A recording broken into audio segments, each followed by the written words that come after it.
Arabiyaa majlisiin kun Ramadaana keessa karaa akkoo yookiin immoo diimtuu ijoolleen jimmaan hin beektu jedhee nafdadhaa karaa sanadha kan inni deeme.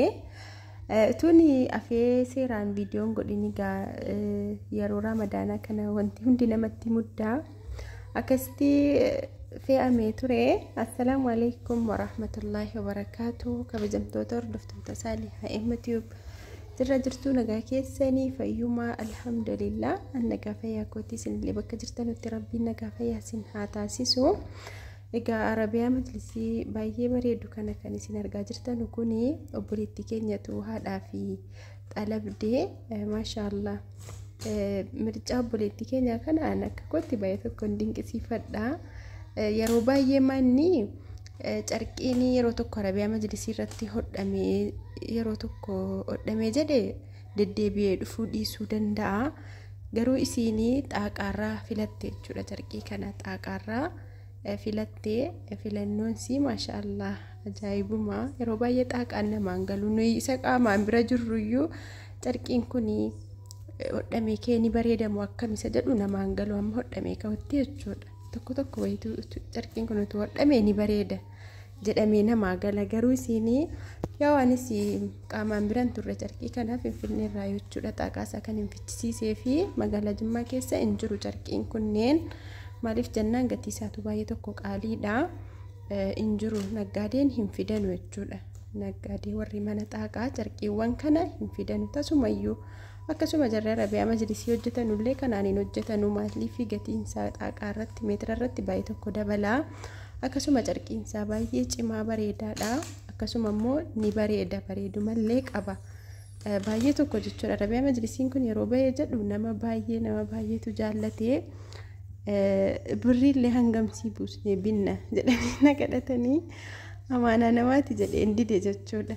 Wallaahi baay'ee tokko bareeda keessatti yeroo qaamaan fa'i bira jiramu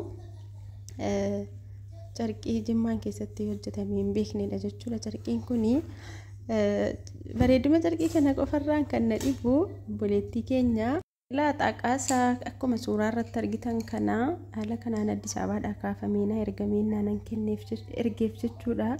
Ilaa isa dudduuba sanarra qalamii wayii irra dibamee jiru sana isa ilaa rakkoo sanaa jechuudha. Carqii kana kan isin filatte subhaanallah. Annaa akkasitti carqii kana rakkoo sana argitee filattee suuraarraa yeroo immoo akkana suuraan itti siqee kaafamu carqichi kunoosa kana fakkaata.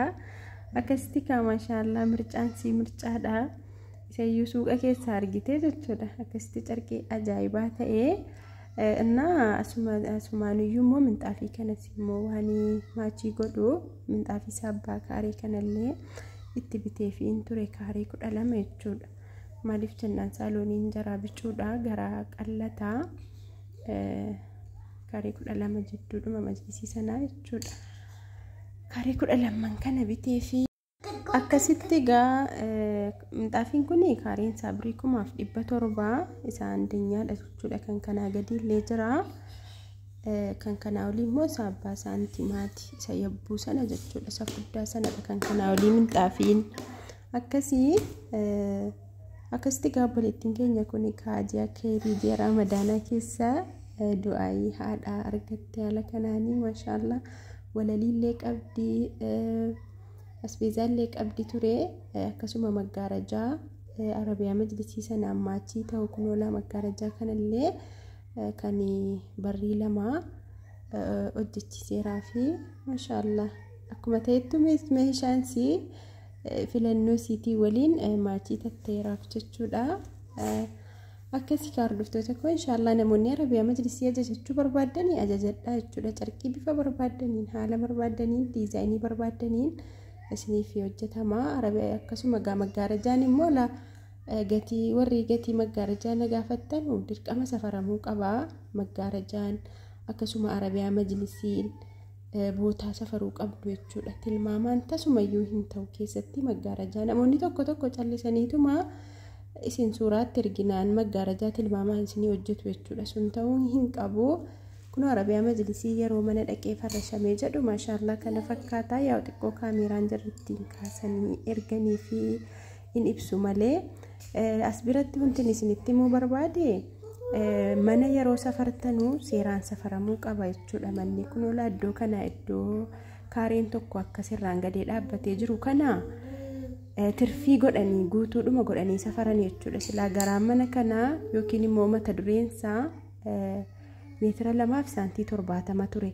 Jirri garuu akkuma waan biraa se'anii meetira 3 jedhanii safaran jechuudha. Yeroo mata dureen meetira 3 hojjetamee dhaqu kunoo kaareen tokko akkas itti galuu didee saantii 30 tirfii qaba jechuudha.